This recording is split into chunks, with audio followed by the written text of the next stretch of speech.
ઓમ નમઃ શિવાય અને હર હર મહાદેવ શિવ ભક્તો, હિન્દુ સનાતન ધર્મના દરેક લોકોને, મારી સાથે જોડાયેલા તમામ શિવ ભક્તોને મારા મહાદેવ.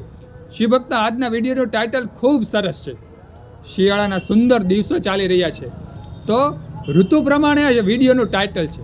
શિવ ભક્તો, આજનું ટાઇટલ એ છે કે ઠંડીના ઠૂંઠવાઈને થીજી જઈશું, પણ કોઈના જીવનમાં ભડકા કરીને તાપવું અમને નહીં ફાવે. શિવ ભક્તો, આ શબ્દો સમજવા જેવા છે.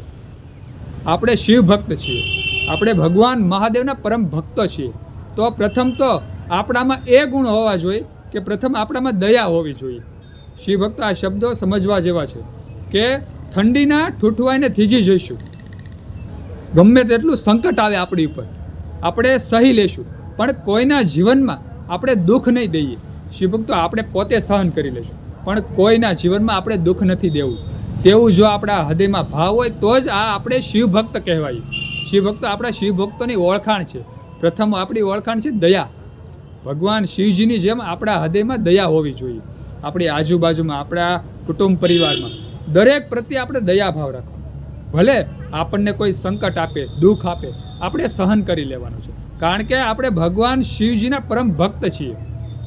સહન કરતા જો આપણને આવડી જશે તો આપણે જીવનમાં સુખી થઈશું, અને કોઈને પણ આપણે દુઃખી નહીં કરીએ તેવું આપણા હૃદયમાં ભાવ હોવો જોઈએ, અને તેવા ગુણ પણ આપણામાં હોવા જોઈએ.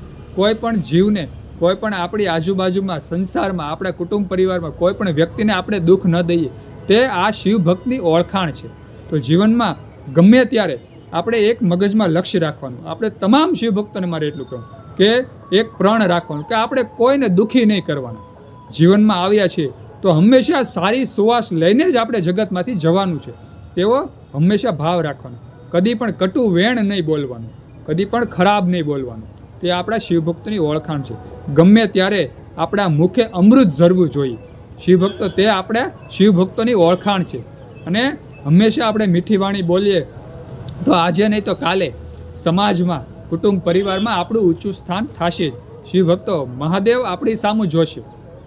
જ્યારે આપણા હૃદયમાં સારો ભાવ હોય, દયાનો ભાવ હોય, આપણી વાણી મીઠી હોય, તો ભગવાન શિવજી આપણી સામું જોવે જ છે, અને આપણું જીવન સુખમય બનાવે છે, શાંતિમય બનાવે છે, અને આપણા પરિવારમાં પણ શાંતિ સ્થપાઈ જાય છે જો આપણી વાણી સારી હોય અને આપણા હૃદયમાં દયાનો ભાવ હોય. તો શિવભક્તો, ખાસ કરી અને આજના વિડીયોનું ટાઇટલ મેં એટલા માટે સરસ રાખ્યું હતું, શિયાળાને લગતું, કે ઠંડીના ઠૂંઠવાઈને થીજી જઈશું, પણ કોઈના જીવનમાં ભડકા કરીને, તાપણું કરીને અમને તાપવું નહીં ગમે. શિવભક્તો, આ શબ્દ સમજવા જેવા છે, આ સુવિચાર સમજવા જેવો છે. તો શિવભક્તો, આવી સુંદર એક વાણી જે સુવિચારમય હતી, જે મેં તમને એક ભક્તિ અને સુવિચારને મિશ્રણ કરી અને વિડીયો બનાવ્યો છે.